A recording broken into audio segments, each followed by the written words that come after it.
you're no stranger to Untitled Gaming, but talk us through what the game is, what's it about, and what's evolved since last interview. Firstly, thanks for having me, Drawza. The game is RITA. As I've pitched to you before, RITA is a cozy puzzle adventure game. You run around the world picking up letters and newspaper shards. You solve word puzzles in the paper and you make progress like that. A bit of a lock and key, Metroidvania-light aspect to it. The story is about my grandmother, who was born in 1933, where the story takes place. You play as her as a little chicklet. We used to call her the old duck in the nicest possible way. You go through sort of her childhood, and then later on she will become a grandmother hen, and you as the player / me will hatch, and you go on an adventure together. And through that adventure I pass on the story and all the things that I learned from her. So it's sort of like the life lessons and the things you learn from your grandparents. Now, what made you come up with this concept, or the game concept? And I guess the core element is the crosswords, but to solve the crosswords you need to find letters. So where did that come about from? Well, I definitely always wanted it to be a word game, which is what I did with her so much.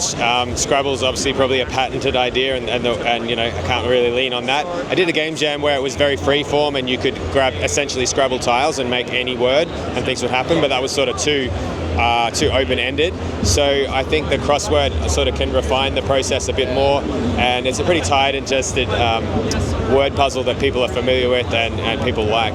Except I'm noticing the younger generation maybe aren't as familiar with crosswords. Last year, you were an Oz Indie Showcase winner. The development of the game has come a long way since then. Talk us through that.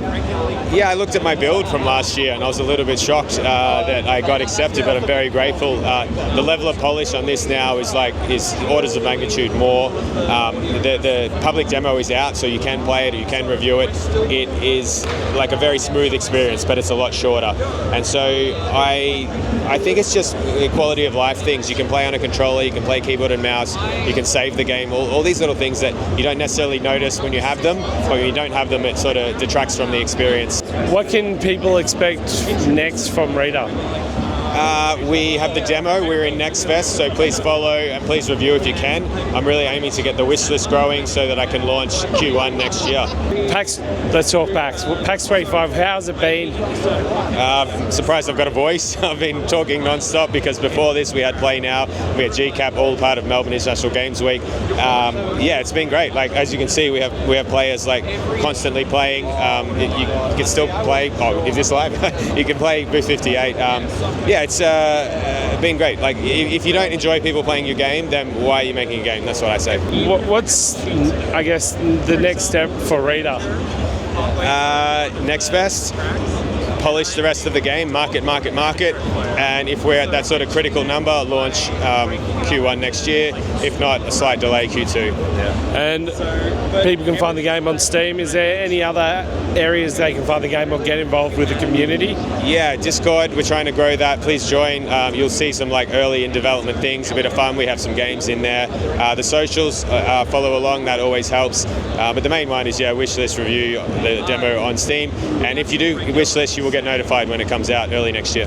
Anything else you want to tell people? No, just thanks Drawza and thanks Untitled. It's my third time with you guys. Yeah, it's a lot of fun.